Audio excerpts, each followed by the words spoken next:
तो नमस्कार दोस्तों, 4 ग्रुप स्टेज के मुकाबले 3 सुपर 8 के मैचेस पार करने के बाद भाई सेमीफाइनल्स के लिए हमें 4 टीम्स मिल चुकी हैं। ग्रुप 1 से है साउथ अफ्रीका इंडिया, ग्रुप 2 से है इंग्लैंड और न्यूजीलैंड। अब पहला सेमीफाइनल साउथ अफ्रीका बनाम न्यूजीलैंड होगा। ईडन गार्डन्स का मैदान है और कल शाम 7 बजे से यानी कि होली का दिन। और सबसे पहले आप सभी को होली की हार्दिक शुभकामनाएं। दोस्तों 4 तारीख को पहला सेमीफाइनल मैच होने जा रहा है साउथ अफ्रीका और न्यूजीलैंड के बीच।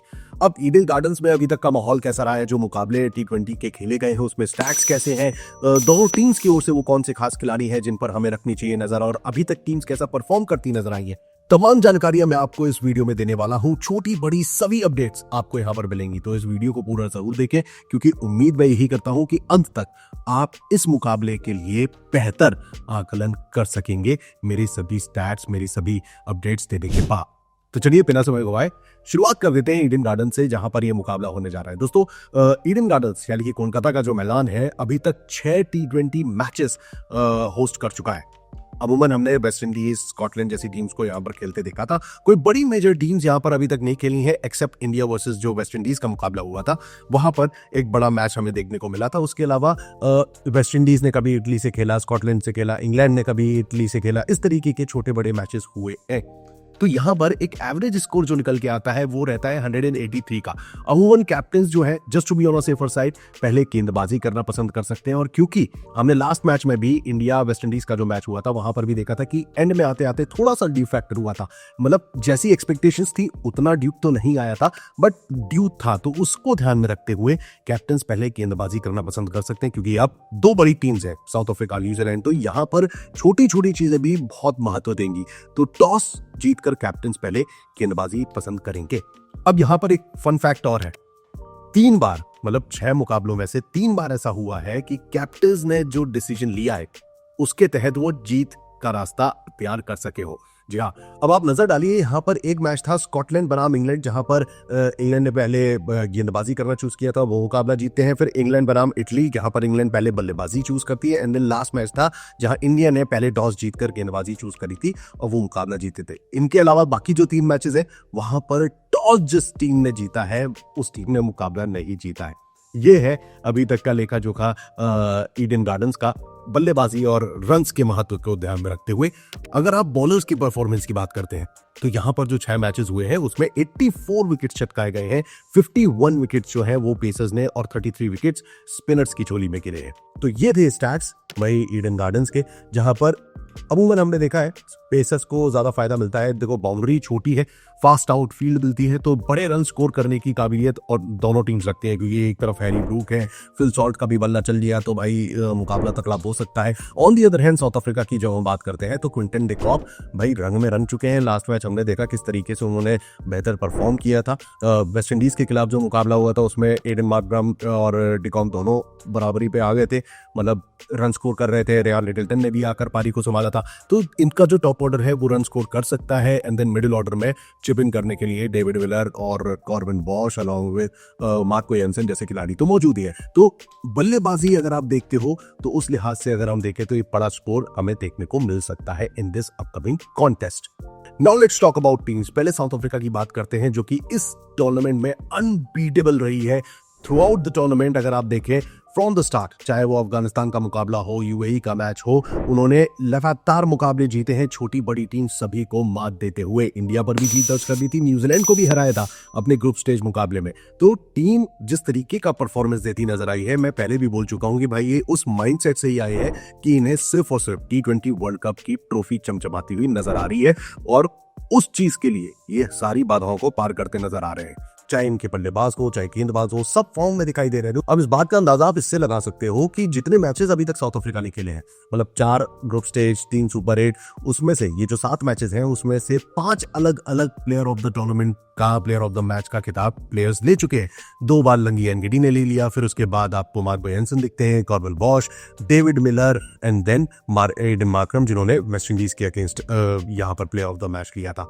अलग अलग जो ये player of the match awards लेने वाले खिलाड़ी हैं, ये दर्शाते हैं कि टीम ओवरऑल काफी बैलेंस्ड है।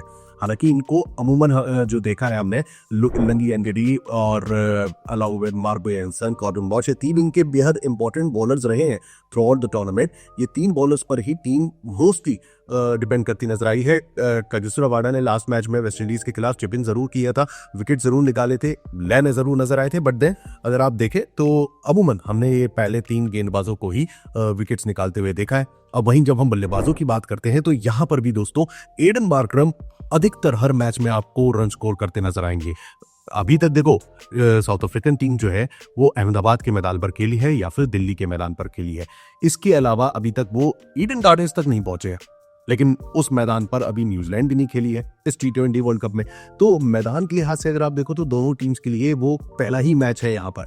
बट जब हम टीम्स की बात करते हैं और खासतौर से प्लेयर्स की बात करते हैं तो एडन मार्करम ने लगातार रन स्कोर करे हैं, टीम के लिए लीडिंग रन स्कोरर भी है। फिर उसके बाद अगर आप देखो तो टीम के पास आ जाते हैं यहाँ पर रेयान रेडिल्टन, जिन्होंने लास्ट 1-2 मैचेस में भी बेहतरीन पारी खेली हुई है और इन्हें यहाँ सपोर्ट करने के लिए आपको डेवॉल्ट ब्रेविस मिल जाएगी। तो ये जो 3 टॉप बैटर्स हैं साउथ अफ्रीका के, ये किसी ना किसी मैच में आपको बेहतरीन परफॉर्मेंस और अपना इंपॉर्टेंट रोल अदा करते हुए नजर जरूर आए हैं। दोस्तों इनके अलावा जब आप देखते हो तो क्विंटन डी कॉक का नाम आता है, डेविड मिलर का आता है, कॉर्बिन बॉश ने भी बेहतरीन बल्लेबाजी कर चुके हैं अलॉन्ग विद मार्को जेनसन। तो बैटिंग लाइनअप कूट के भरा हुआ है साउथ अफ्रीकन टीम के पास और जिसका फायदा वो इस अपकमिंग कॉन्टेस्ट में उठा सकते हैं।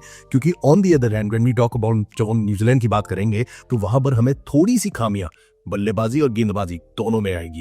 हालांकि जब हम साउथ अफ्रीकन टीम की बात करते हैं तो ये कंप्लीट टीम हमें दिखाई दे रही है यार।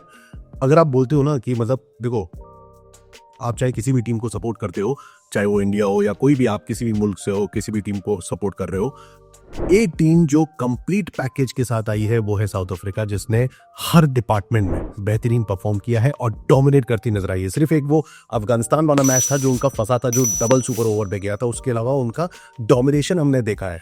हमने देखा है किस तरीके से वो हर टीम के लिए अपनी प्रिपरेशन करते हुए आए हैं। तो राइट नाउ जो लाइनअप नजर आता है साउथ अफ्रीका का, उसको ध्यान में रखते हुए आपके पास एडन मार्करम, एक बार फिर प्लेयर्स के नाम ले लेता हूँ, एडन मार्करम हो गए, चाहे वो रेयान रेडिल्टन हो गए, along with Dewald Brevis, then गेंदबाजी में Lungi Ngidi, Marco Jansen, Corbin Bosch, ये कुछ ऐसे 6 प्लेयर्स हैं साउथ अफ्रीका की ओर से जो निरंतर अंतराल पर हर वक्त कंसिस्टेंटली परफॉर्म करते नजर आए हैं।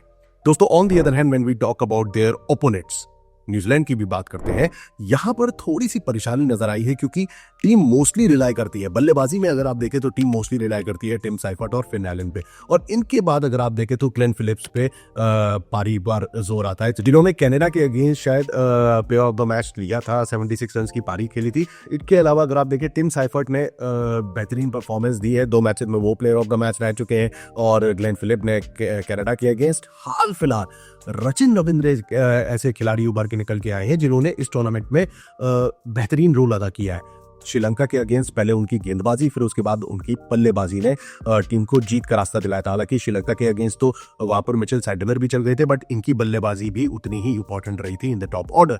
अब बात जैसा मैं बोल रहा था, देखो टिम साइफर्ट टीम के लिए रन स्कोर कर रहे हैं, definitely he is a top scorer for the team, लेकिन अभी तक अगर आप देखें तो 2-3 पारियां उनकी भी ऐसी रही है जहां वो इनकंसिस्टेंट रहे, चाहे वो श्रीलंका के अगेंस्ट लास्ट मैच हो या फिर उससे पहले साउथ अफ्रीका के खिलाफ ही उन्होंने 9 गेंदों में 13 रन ही बनाए थे। तो कंसिस्टेंसी के मामले में थोड़ा सा यहाँ पर न्यूजीलैंड की टीम जो है बैकफुट पे आ जाती है, चाहे वो फिर आप फिन एलन की बात कर लें, एंड देन देखो मिडिल ऑर्डर में आपको मार्क चैपमैन, डेरेन मिचेल जैसे खिलाड़ियों का ऑप्शन मिलेगा जरूर, जो कि बड़ी हिटिंग कर सकते हैं। देन मिचेल सैंटनर को भी हमने बल्लेबाजी करते हुए देखा है, लेकिन इनके साथ वो रिलायबिलिटी, वो डिपेंडेंसी वाली जो चीज है ना कि नहीं भाई ये खिलाड़ी बनाया है तो बनाएगा, प्रेशर सिचुएशन अगर आ जाती है तो उसमें ये गेम को निकाल के ले जा सकते हैं। तो ऐसे में डेरेन मिचेल अभी हाल फिलहाल कोई ऐसी बड़ी पारी खेलते दिखाई दे रही है।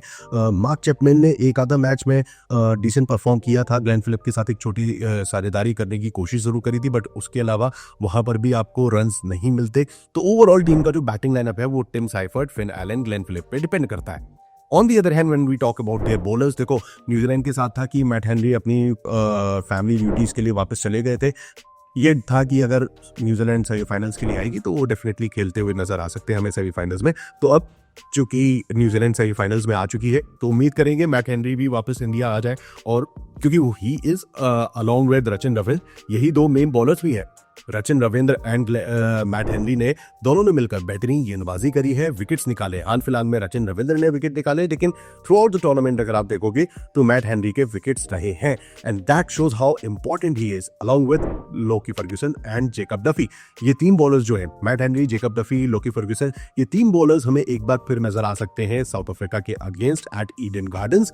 यहाँ पर दोस्तों एक चेंज जो मुझे लग रहा है वो हो सकता है शायद जेम्स नीशम की जगह जहां कोल मैकॉन्की को खिलाया जा रहा है तो वो एक बार फिर खेल सकते हैं, क्योंकि एक आपको एक्स्ट्रा स्पिन मिल जाती है यहाँ पर मिचेल सेंटनर के साथ। मिचेल सेंटनर, गिलेन फिलिप, मैकॉन्की खेलेंगे तो डेफिनेटली टीम को थोड़ा सा एक वेरिएशन मिल जाता है, बट जेम्स नीशन के साथ भी जाना टीम के लिए फायदेमंद हो सकता है, because the way he backs, यहाँ पर उनको भी एक डिसेंट बैटर मिल जाएगा, एक फास्ट बॉलर का ऑप्शन मिल जाता है, तो वहां पर एक चेंज हो सकता है जेम्स नीशम या फिर कोल मैकॉन्की का। उनके अलावा जब आप देखते हैं तो लोकी फर्ग्यूसन ने डिसेंट बॉलिंग करी हुई है, बट वो जो नंबर ऑफ विकेट्स की जब हम नजर डालते हैं ना कि यार विकेट्स कितने लिए, वहां पर टीम थोड़ा सा फिर बैकफुट पे आती है। Matt Henry and Rachin Ravindra ने लास्ट 2 मैचेस में 7 विकेट ले लिए हैं, 4 विकेट निकाले थे श्रीलंका के अगेंस्ट और इंग्लैंड के अगेंस्ट 3 विकेट ले चुके हैं, तो 7 विकेट तो उनके हाल फिलहाल ही आए हैं। और उनके अलावा मैट हेनरी ने भी 2 विकेट लिए थे अगेंस्ट यूएई और 2 विकेट निकाले थे श्रीलंका के अगेंस्ट। तो ये 2 मैचेस हैं जहां पर उन्होंने डिसेंट परफॉर्म किया, जहां